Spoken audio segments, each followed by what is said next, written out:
What's going on, Summoners? Welcome back to another ProGuides video. Hope the new patch is treating you well. I'm Kangas, and I'm here with our mid-patch update. This video provides updates to our 5-tier lists and follows up on balance changes from the beginning of the patch. So make sure you hit that sub button, and let's get right into it. Starting off in the top lane, we had a few changes this patch, the first being a nerf to Fiora. Her E's cooldown was increased this patch, and it has definitely affected her win rate. Fiora's high elo win rate dropped about 0.5%, and overall the nerf got its job done, so while Fiora remains a solid option, she is less impressive than before. The addition of Hullbreaker contributed to her recent success, and as a result, she needed a readjustment, but we'll still keep her in the S tier for now. Tahm Kench, meanwhile, was already a big target for nerfs. Following his rework and some tweaks, he popped up really hard. Tahm Kench slowly but surely topped the leaderboards as one of the strongest top laners in the game. This prompted a response by Riot, and this patch his damage and sustain were slightly decreased. The nerfs were small, but they still affected Tahm Kench's win rate noticeably. He remains in the OP tier this patch, but still is a little bit weaker than before. Speaking of OP picks, if you find difficulty to either play as one or play against one, make sure that you hit up a coach on ProGuides.com. They'll have a really good understanding of every single character in the game and can help you way better than I can in one single video. We also have courses by pros like Aphromoo and CoreJJ, so check that out if you're interested. Finally, Tank Maokai was also buffed this patch. Looking at the early data from the patch, it appears that nothing has really changed in spite of the shift in power. Support Maokai is still significantly more popular than his top lane counterpart, and overall he's just only okay in the top lane. However, in specific regions, his win rate is still rather impressive, kind of like in Korea where it's actually over 51% this patch. Moving on to other changes to the list, Gwen and Cassiopeia are now in the A tier. With AD fighters on the rise, Gwen is beginning to struggle a little bit. Although still powerful and popular, she has difficulty consistently carrying games against champs that want to do the same thing as her, which is snowball and dominate the side lane 1v1. We've added Cassiopeia because she's actually gaining popularity as a top laner as well. She recently received a damage buff to her E, and her range advantage makes her a challenging lane opponent to take on. A final mention is Jace, who hasn't been moved yet, but we're keeping our eyes on him. He's pretty popular right now, but is underperforming, so we might have to drop him down. So our OP top lane picks are Tahm Kench, Camille, and Aurelia, followed up by Riven, Mordekaiser, Fiora, Jax, Malphite, Wukong, Urgot, Shen, Mundo, and Set in the S tier. Now the majority of changes were to the jungle this patch, so let's run through them all. Starting off, Diana Jungle took a huge hit. Her win rate is already down about 2 full percentage points, and we've gone ahead and bumped her down another tier, ending in the B tier for this update. Her slower clear speed has taken a toll on her ability to jungle, and therefore she's lost a lot of value as a flex pick. But since there's a lot of jungle changes, let's move into our question of the day real quick. Do you think champions that can flex into several roles are strong or OP because of that specifically? In my opinion, kind of. It really shakes up the draft phase, and in lots of cases, if it's used correctly, you can just win the game through drafts alone. You can either get a champion out of a bad matchup or throw them somewhere completely different so that they remain relevant in-game. But as always, let me know your thoughts in the comments below. Now for the next jungle change, Lee Sin's early game sustain was also hit this patch, and his win rate has dropped about 0.5%. While he was nerfed, Lee Sin remains the most popular jungle in the game, and I really don't blame players for that. He's just super fun. Without a doubt, Lee Sin is weaker, but our analysts conclude that they overreacted. Lee Sin's solo lane pick rates and win rates have decreased slightly in response to the nerf, but he remains a top tier jungler, so we moved him back to the OP tier. Next up, Xin Zhao's AD was lowered this patch, but he's still doing alright. His ban rates remain over 20%, and his win rate is currently just below 51%. Our analysts decided to move him down to the S tier for this update. We'll continue to monitor his performance, as he's on that border between S and OP tier, so there's no need to hesitate locking him in if you still like him. He's still an amazing autofill pick, or somebody that you can rely on when you're not hitting your skill shots that day. But the biggest winner in the jungle this patch was Jarvan. His win rate as well as popularity have skyrocketed. For the most part, it's Bruiser Jarvan doing the heavy lifting. However, there are a few players who are brave enough to build a Duskblade and go all out this patch. With increased damage to both his ultimate and passive, Jarvan snowballs harder than before and also has an easier time securing early kills. Although he isn't dominant in every region, his performance worldwide is still impressive, so we moved him up to the S tier. Nunu also got some fun buffs this patch, as his E's AP ratio went up and he also received 5 more base movement speed. Off of this alone, Nunu's win rate has increased by an entire percent. For the time being, we'll leave him in the A tier, but if your team is in need of a tank or even AP damage, Nunu's a pretty solid pick this patch. And finally, there's Shaco. His Q was reverted and he received some bug fixes, so as a result, his win rate went up by 4 whopping percentage points, and unfortunately for me, he's OP again. That is literally all it took, and he's a solo queue menace once again, and now back to my perma ban. Oh, and by the way, our analysts suggest keeping Fiddlesticks on your radar. He continues to perform excellently with high damage as well as impactful crowd control, so yeah, just be on the lookout. One final adjustment that we've made is moving Evelyn down to the A tier. She's gradually begun to struggle, and one key change to this patch is the rise of Jarvan.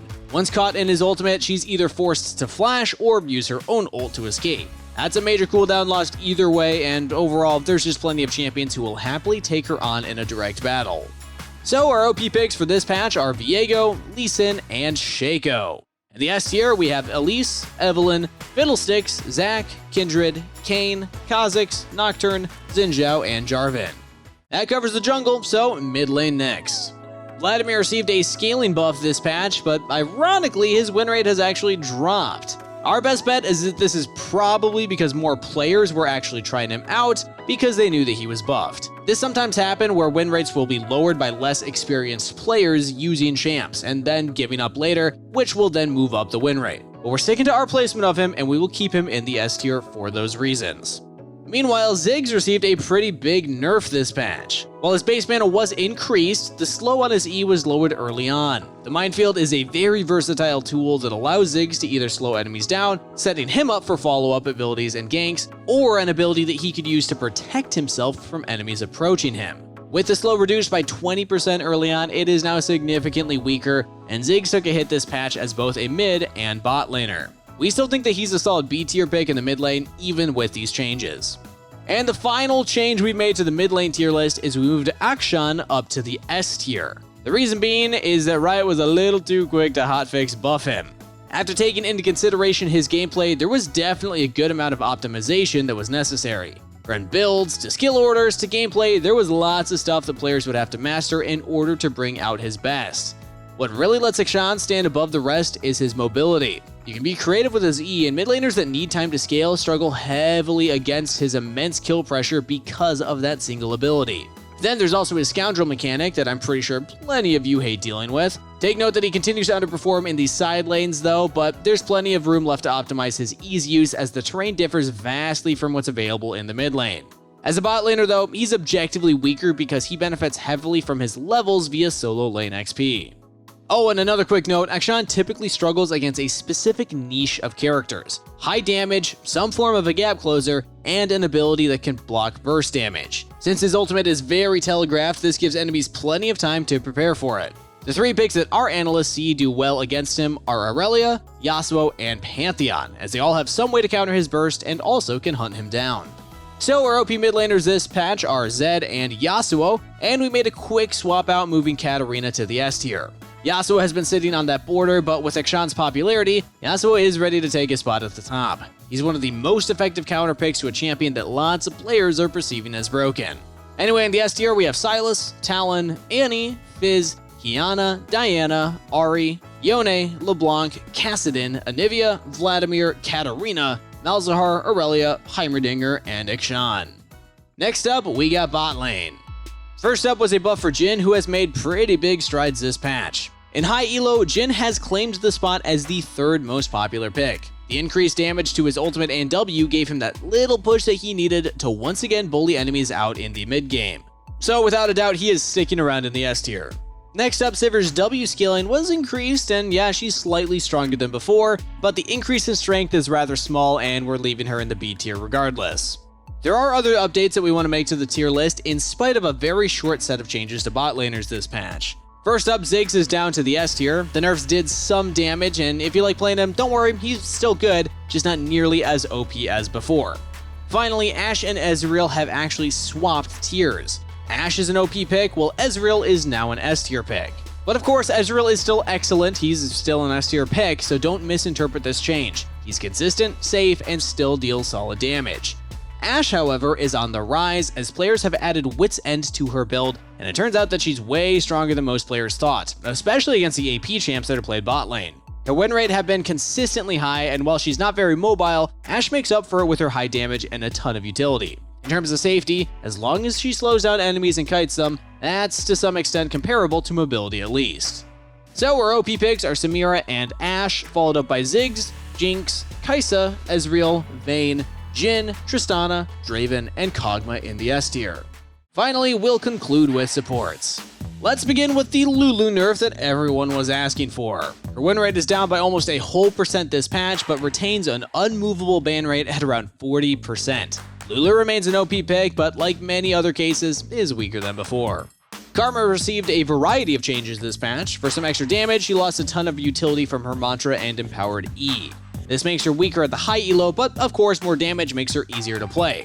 In theory at least. You don't have to think as hard about timing and utility, and instead just benefit from dealing more damage, which is always a nice thing. So we'll leave Karma in the A tier.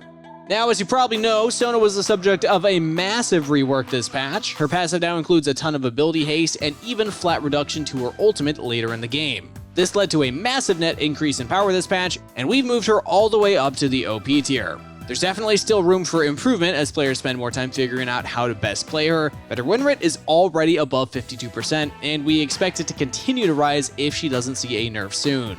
So our OP supports this patch are Leona, Lulu, and Sona, followed up by Blitzcrank, Thresh, Morgana, Nautilus, Maokai, Zyra, Senna, and Yuumi in the S tier. And that will conclude our 11.16 patch update. Hope you enjoyed it. Let me know your thoughts in the comments down below. And also make sure to check out the description if you're interested in joining our community Discord. That's it for today, so best of luck in the Rift, everybody. Stay hydrated, and I'll see you in the next one.